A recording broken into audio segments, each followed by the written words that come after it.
The year was 2037, when humanity's relatively peaceful existence changed forever. On a seemingly ordinary Tuesday morning, massive objects appeared on Earth's long-range sensors, approaching from beyond the orbit of Neptune. Jack Powell was fixing a solar panel on the International Mars base when the call came through. As NASA's most decorated astronaut with 3 Mars missions under his belt, he had seen almost everything space would throw at him. Almost. "Powell, you need to get back to Earth immediately." Director Harris's voice crackled through his helmet comm. "We've got visitors." Across the planet in Geneva, diplomat Lisa Murray was being pulled from a climate summit by stern-faced security officers. Her expertise in international negotiation had resolved conflicts from the South China Sea to the Arctic disputes. None of that had prepared her for being told aliens were coming. Within 72 hours, Jack and Lisa found themselves on a hastily prepared space station orbiting Mars, designated as the neutral meeting ground. Earth's leaders had decided that meeting the aliens in deep space would prevent mass panic and provide a strategic buffer zone. "Remember, we know nothing about them." "Assume nothing," Lisa whispered as the airlock began to cycle. Jack nodded, his hand instinctively checking the sidearm he wasn't permitted to bring. The airlock hissed open, revealing beings that appeared almost reptilian but with a metallic sheen to their skin. The leader stepped forward, nearly 7 feet tall with elaborate markings across its face. "I am Admiral Krasful of the Galactic Imperial Fleet." It spoke in perfect English, courtesy of advanced translation technology. "Earth is now within Imperial borders. We have come to formalize your world's incorporation into our domain." Jack and Lisa exchanged glances. This wasn't a greeting. It was a declaration. "We appreciate your journey to reach us," Lisa replied carefully. "Earth would be interested in learning about your empire and discussing potential relations." The Admiral made a sound that might have been a laugh. "There are no discussions, human. There is acceptance.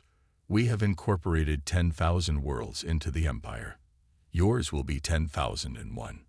Behind the Admiral, other Imperial officials began setting up devices, scanning the humans without permission. One approached Jack, a device extended toward him. "Please remain still for biological assessment," the alien stated. Jack stepped back. "I prefer you ask before scanning me." The Imperial officials looked surprised, then amused. One leaned toward another and whispered something that made them both emit clicking sounds. Laughter, Jack guessed. "Your species' compliance is expected, not requested," Admiral Krasful said. "This meeting is merely a formality before classification and processing begins." Lisa stepped forward. "On Earth, we have protocols for first contact situations. We request time to consult with our leaders before proceeding." The Admiral's eyes narrowed. "Your primitive protocols are irrelevant. We have studied your transmissions for years. Your technology is basic. Your weapons are toys. Your species has potential as laborers and possibly soldiers, given your unusual aggression levels." Jack felt his fists clench, but kept his face neutral as the Admiral continued. "You will be classified, most likely as a Class 3 developing species. The Empire will provide oversight and direction. Your resources will support the greater Imperial good. This is an honor." Lisa maintained her diplomatic composure. "We look forward to learning more about the classification process. Perhaps we could establish an information exchange first." The Admiral gestured dismissively. "Information flows one way in the Empire, downward. You will receive what knowledge we deem appropriate for your level." As the meeting continued, Jack noticed something the Imperials didn't seem to realize. While they spoke with arrogance and dismissal, their eyes betrayed something else: underestimation. They saw humans as simple, weak, and compliant. It would be their greatest mistake. 3 days after first contact, the Galactic Empire had established an assessment center on the Mars space station. Imperial scientists moved with practiced efficiency, cataloging human biology, technology, and cultural artifacts with the clinical detachment of entomologists studying insects. Dr. Olivia Grant watched as an Imperial scientist named Vextor examined her medical equipment with barely concealed contempt. As Earth's leading xenobiologist, she had been added to the contact team to better understand the alien physiology. Instead, she found herself defending human medical science. "Your healing methods rely on chemical compounds and crude surgery," Vextor remarked, holding up a scalpel like it was a stone axe. "Most species outgrow such barbarism within their first millennium of civilization." Olivia bit her tongue. "We work with what we know. Perhaps you could share some of your medical knowledge." The Imperial scientist made the clicking laugh sound that humans were beginning to hate. "Species at your development level aren't permitted access to advanced medical technology. The evolutionary pressure drives advancement." Elsewhere on the station, Keith Mason, Earth's top engineer, was undergoing equally humiliating scrutiny. His pride in showing the new fusion reactor prototype, a breakthrough that had powered Earth's Mars missions, was crushed when Imperial engineers Rikna dismissed it as quaint pre-space technology. "Your energy efficiency is approximately 0.03% of standard Imperial baseline," Zrikna stated while running a small device over the reactor. "Your entire planet's power grid could be replaced by one Class I Imperial generator." Keith maintained a calm expression, but his mind was racing, carefully noting every detail about the Imperial scanning equipment. "How long did it take your species to develop faster than light travel?" Keith asked casually. Zrikna answered absently while scanning. "Most achieve it within 300 years of basic spaceflight. Some primitive species require guidance from the Empire, of course." Keith nodded thoughtfully. "We look forward to that guidance." In the diplomatic section, Lisa Murray sat through yet another patronizing lecture on Imperial governance from Senior Administrator Peltak. The administrator displayed a complex holographic map showing thousands of worlds categorized by color. The blue worlds are founding systems, full citizens. Green indicates advanced protectorates. Yellow shows developing protectorates. Red marks subjugated worlds requiring direct oversight. Peltak pointed to a small blinking dot. "Earth will initially be classified red, of course." "Of course," Lisa echoed, her voice neutral while her mind cataloged every detail. "And what determines advancement to yellow status?" "Compliance, resource production, cultural assimilation." The administrator's eyes narrowed. "Obedience." Later that evening, the human delegates gathered in their quarters, supposedly private but almost certainly monitored. Jack paced the room, keeping his voice low.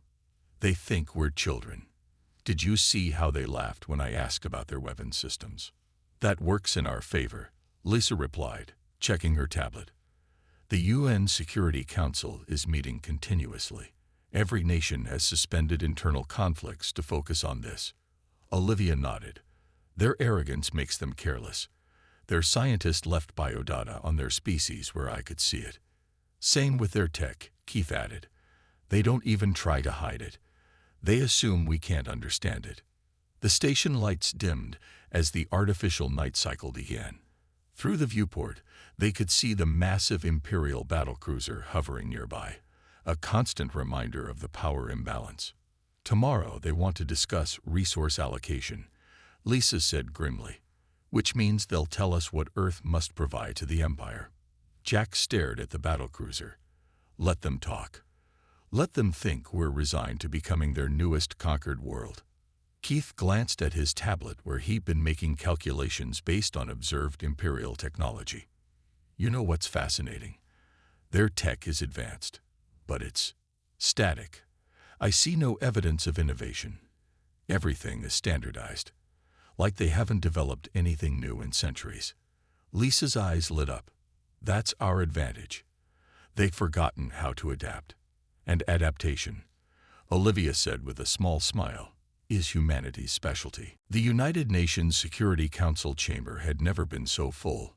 Representatives from every nation on Earth crowded the room, while military leaders and scientists filled the observation galleries. On the massive central screen, Admiral Krasvold's reptilian face looked down at the assembled humans with thinly veiled impatience. The terms of Earth's incorporation into the Galactic Empire are non-negotiable, the Admiral stated flatly. Your world will provide annual tributes of your mineral resources, particularly what you call rare earth elements. 10% of your population will serve in Imperial labor forces. Your military forces will be disbanded and replaced with an Imperial garrison. The room remained silent as the Admiral continued. Your educational systems will be reformed to teach Imperial standards. Your religions will be permitted as cultural practices only, with primary allegiance to the Imperial sovereignty. These terms are generous compared to those given to other worlds at your development level. When the transmission ended, the chamber erupted in outrage.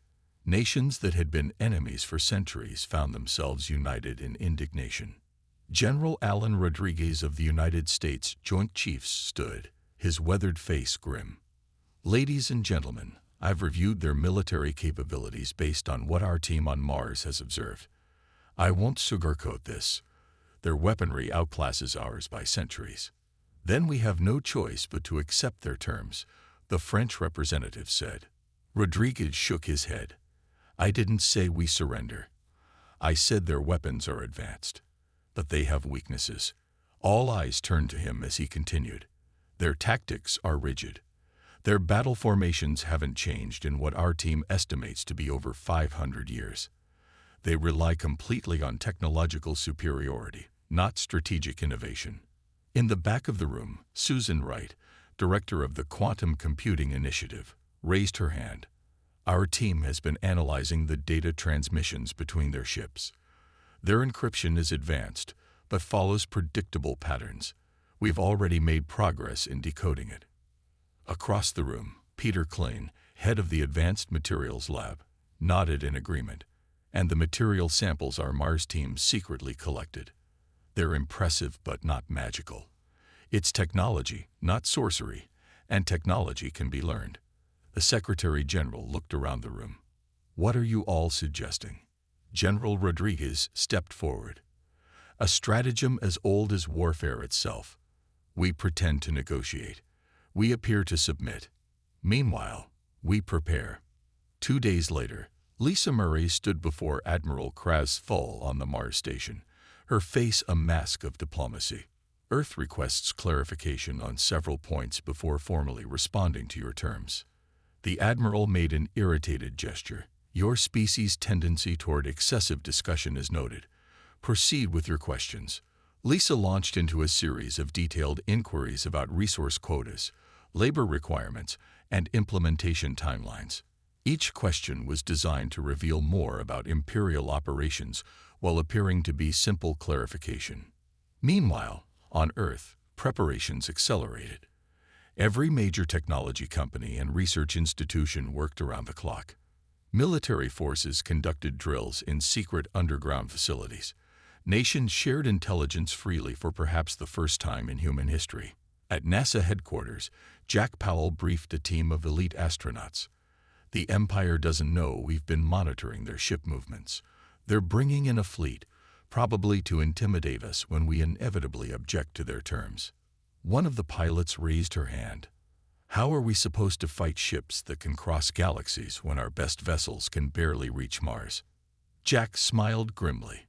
We don't fight them on their terms. We're not going to match their technology overnight.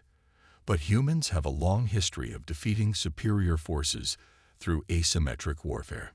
In a secured lab beneath the Swiss Alps, Susan Wright and Peter Klein led a team of scientists reverse engineering the small pieces of Imperial technology they'd managed to acquire. They don't encrypt their technical data because they don't expect us to access their systems, Susan explained as code scrolled across her screen. Their arrogance is our advantage. Peter held up a small device. This is part of their communication system. We've learned more about quantum physics in 3 days of studying it than in the past decade of research. Above them, beyond Earth's atmosphere, Imperial ships began to gather. The Galactic Empire was growing impatient for humanity's surrender. They would not wait much longer. Captain Natalie Summers had never imagined her first mission beyond the asteroid belt would involve breaking into an alien spaceship. Yet here she was, leading a team of 6 elite operatives toward an Imperial scout vessel that had separated from the main fleet. "Remember, we have 15 minutes before they detect the anomaly in their sensor grid," she whispered into her comm. The specially designed stealth suits they wore incorporated elements of Imperial technology that Susan Wright's team had reverse-engineered in just 2 weeks. "The access point should be 20 meters ahead," replied Greg Foster, their tech specialist. His fingers moved rapidly over a tablet displaying schematics obtained from intercepted Imperial data transmissions. The team reached the hull of the massive scout ship, which alone was larger than anything humans had ever built for space. Greg attached a device to the smooth metal surface, and a section of the hull silently reconfigured at the molecular level, creating an opening just large enough for them to slip through. Back on Earth, Peter Klein and his team of engineers worked frantically in an underground facility. Around them lay disassembled pieces of Imperial technology gathered through various covert operations. "Their power systems operate on principles we theorized but never managed to prove," Peter explained to the international team of scientists. "They're using quantum vacuum fluctuations to generate nearly limitless energy, but their implementation is inefficient." "Inefficient how?" asked a physicist from India. Peter pointed to a holographic model. "They're using standardized components for everything. One-size-fits-all approach. It works, but it's like using a sledgehammer to crack a nut. We can create purpose-built systems that do the same job with a fraction of the resources." In orbit around Jupiter's moon Europa, a hidden human base had been hastily established.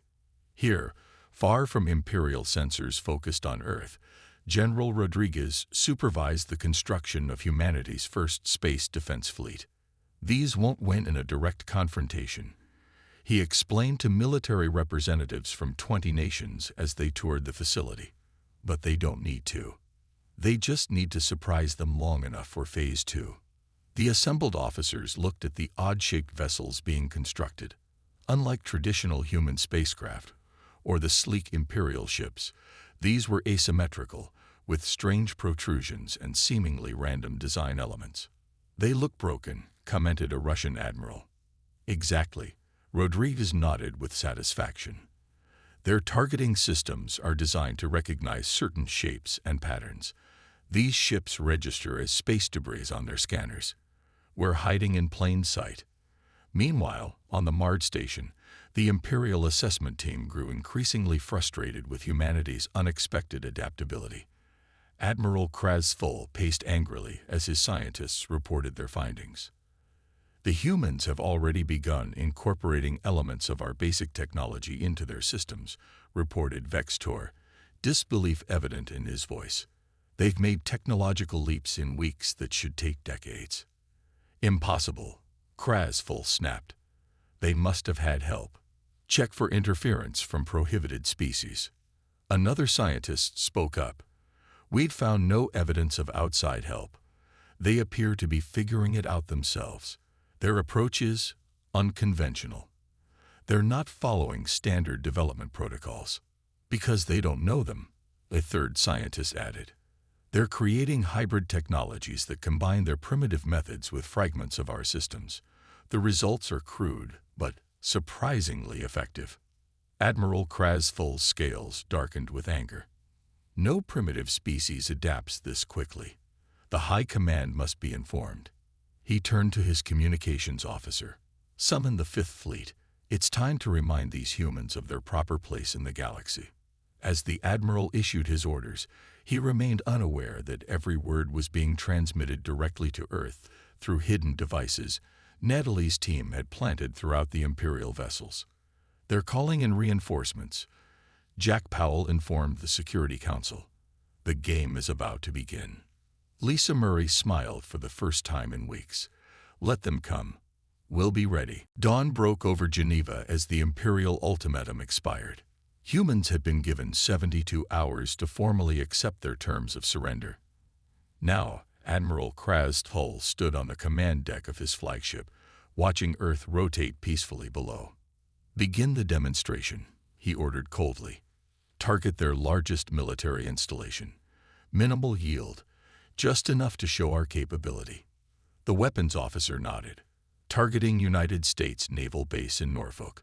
Weapon charged at 10% capacity. Across the bridge, Imperial officers watched with bored expressions. This ritual had played out countless times across thousands of worlds. A small demonstration of power, followed by immediate capitulation. Standard procedure. The massive ship hummed as energy gathered at its forward array. A brilliant beam of light shot toward Earth, illuminating space around it. And then something unprecedented happened. The beam struck what appeared to be empty space 100 miles above Earth's surface. Instead of continuing to the planet, it scattered in countless directions, dissipating harmlessly into the atmosphere in a spectacular light show visible across North America. Silence fell across the Imperial Bridge. What happened? Admiral Krasful demanded. The weapons officer checked his instruments in confusion. Something intercepted the beam. A field of some kind. Impossible, the Admiral snapped. They don't have shield technology. In the secret control center beneath Mount Cheyenne, Olivia Grant watched the successful defense with barely contained excitement. Around her, an international team of scientists monitored the hybrid human imperial system they'd created. The quantum dispersion field is holding, she announced. Their beam was exactly the frequency our captured data predicted. General Rodriguez nodded grimly.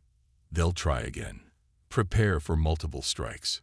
Back on the Imperial flagship, Admiral Krasful was now surrounded by his senior officers. Increase power to 50%. Target multiple locations simultaneously, he ordered, scales darkening with rage. The ship fired again, this time multiple beams targeting major cities across Earth. Again, the mysterious shield scattered the attacks. This is not possible, the Admiral roared. Their species can't have developed this technology independently. On his tactical display, a new alert appeared. Sensors had detected objects approaching from behind Jupiter. We have incoming vessels, the tactical officer reported with confusion. But they don't match any known configuration. The computer can't identify them. Show me, Krasful demanded. The display showed a dozen oddly shaped craft, moving at incredible speed toward the Imperial fleet. They didn't register as warships. They barely registered as ships at all. Suddenly, the Imperial vessel's lights flickered and communication systems went offline momentarily. We're being hacked, the systems officer reported in disbelief. Something is infiltrating our network. Across the fleet, Imperial ships began receiving the same message on their screens. A simple animation of a human figure shrugging, played on an endless loop. While seemingly childish, the animation tied up crucial processing power in Imperial systems. In orbit around Mars, Jack Powell commanded a hastily assembled force of Earth's first true space fighters. These small vessels incorporated reverse-engineered Imperial technology combined with experimental human designs that the Empire's standardized sensors couldn't properly track. All wings report in, Jack ordered. Remember, we can't match their firepower. Hit and run only. His squadron accelerated toward the confused Imperial fleet, deploying clouds of microscopic particles specifically designed to interfere with Imperial sensors. Admiral Krasful watched in mounting horror as his mighty fleet was thrown into disarray by an enemy they had classified as primitive. Ships that should have been coordinating perfectly were now struggling to communicate. Sensors that should have been infallible were reporting phantom targets, and weapons that should have been devastating were being rendered ineffective. This is humiliating, his executive officer whispered, voicing what everyone felt. Krasful slammed his fist on the command console. Retreat to Formation Delta. Regroup beyond their moon. He activated his direct link to Imperial High Command. I request immediate reinforcement. These humans are not what we expected.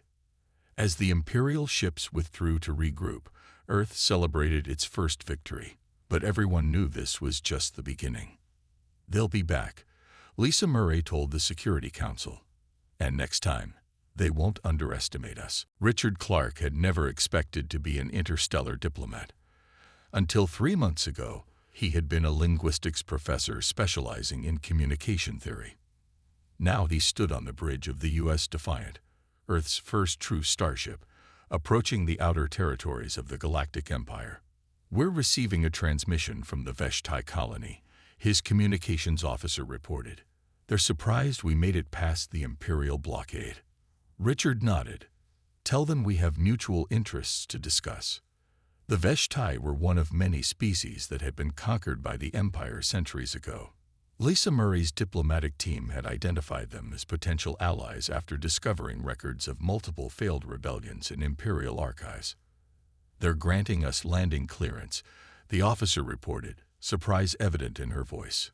"They're actually welcoming us."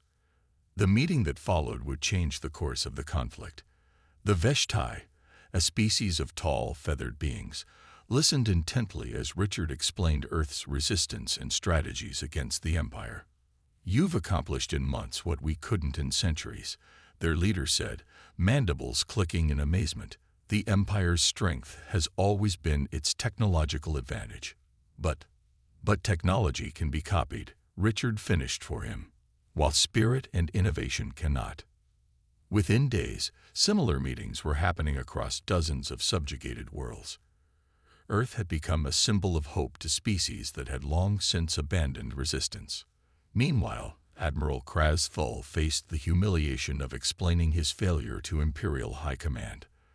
The massive holographic figures of the Imperial Council towered over him as he knelt in the communication chamber. "You assured us these humans would be easily subjugated," the High Executor said, voice dripping with disdain. "Instead, they have made a mockery of Imperial forces and are now spreading dissent throughout our territories." "They are unlike any species we've encountered," Kraz Full argued desperately. "Their technological development is chaotic and unpredictable. They don't follow established patterns." Another council member leaned forward. "Reports indicate rebellious activity has increased 300% in the outer systems since your failure at Earth. These primitives are becoming a symbol." "I require only more resources," Kraz Full insisted. "The 7th Fleet." "The 7th Fleet has already been dispatched," the High Executor interrupted. "You are being supplemented. Admiral, Grand Marshal Zex Kaln will take command of this operation." Kraz Full's scales paled. The Grand Marshal was known for his brutality in crushing rebellions. Entire planets have been rendered uninhabitable under his command. Back on Earth, human ingenuity continued to flourish. What had begun as desperate reverse engineering had evolved into true innovation. Human scientists weren't just copying Imperial technology, they were improving it. In orbit around Neptune, Jack Powell oversaw the training of Earth's rapidly expanding space fleet. The ships now incorporated technologies from multiple alien sources, creating hybrid vessels unlike anything the Empire had encountered. "We've received word from Richard's diplomatic mission," his executive officer reported. 4 more systems have joined our coalition. They're providing technical knowledge and resources." Jack nodded. "And the psychological warfare campaign?" "Extremely effective. Our broadcasts about Earth's resistance are being shared across Imperial information networks faster than they can censor them." Earth had discovered that the Empire's greatest weakness wasn't technological but social. Centuries of rigid control had created deep resentments among subjugated species. Humanity's unprecedented resistance had ignited these smoldering embers into open flame. Lisa Murray stood before the United Nations, now expanded to include representatives from 20 alien species. "The Empire has ruled through fear and technological superiority for millennia," she told the assembled delegates. "But they forgot something crucial that humans have always known. No empire lasts forever. Every overextended power eventually faces the same problem. Too many fronts, too many enemies, and too little loyalty from those they've oppressed." As she spoke, vast Imperial fleets were already on their way to Earth, led by the most feared commander in Imperial history. The real test of humanity's resolve was about to begin. "They think overwhelming force will break us," Lisa continued. They still don't understand what they're facing. Humanity doesn't surrender. We adapt. We evolve. And now, we're not fighting alone. The skies above Earth darkened as the largest Imperial armada ever assembled moved into position. Over 500 warships, including the feared planet killer Inevitable Dominion, formed a blockade around the planet. Grand Marshal Zex Khan stood on the command deck of his flagship, watching the small blue world with cold contempt.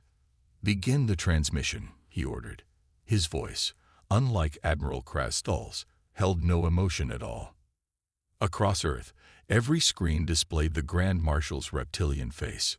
"People of Earth, your resistance has been noted as unusual but ultimately meaningless. You have 1 standard hour to surrender unconditionally or witness the power of the Empire."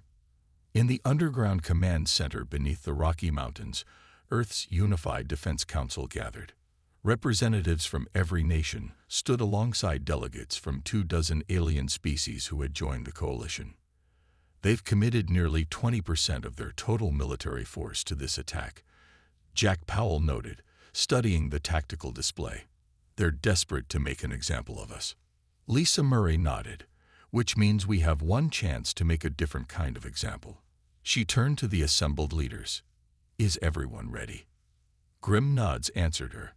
The plan they had developed was audacious to the point of insanity, but there was no alternative. Victory or extinction. "Then let's begin," she said simply. As the Imperial deadline approached, no response came from Earth.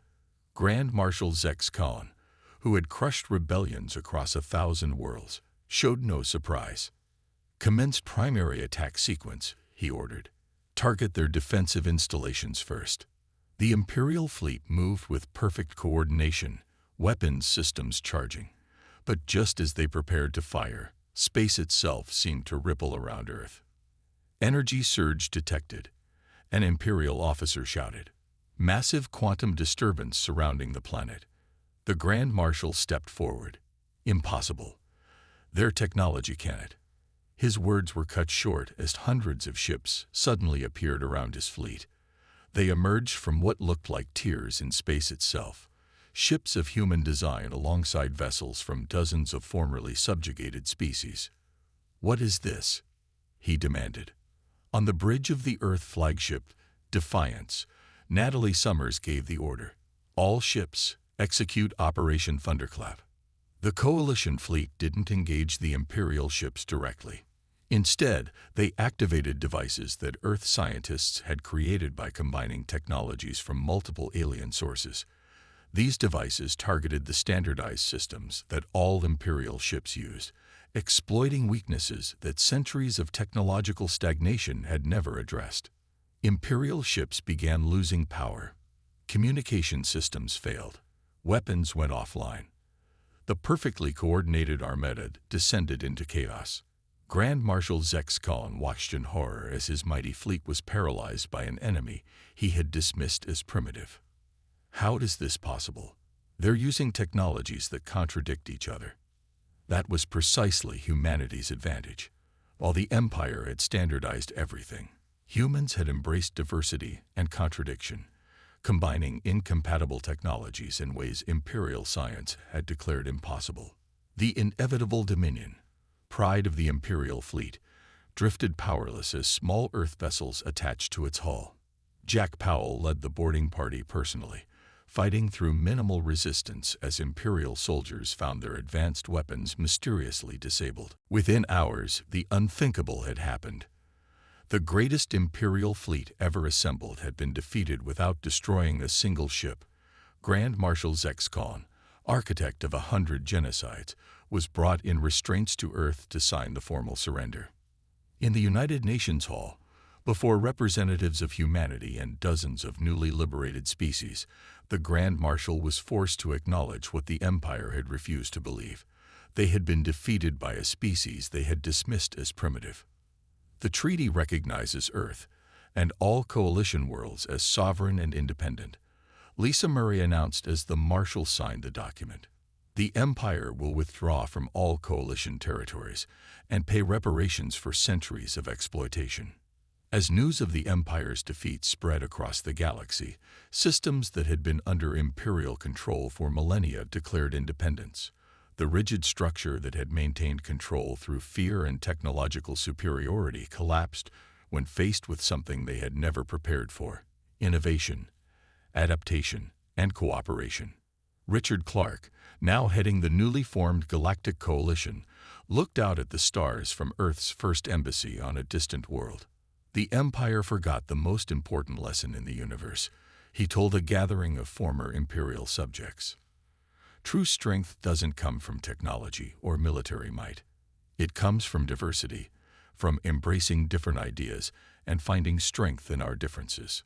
The Galactic Empire, which had ruled for 10,000 years, began to crumble, not from a superior force, but from the humiliation of being defeated by a species they had considered barely worthy of notice.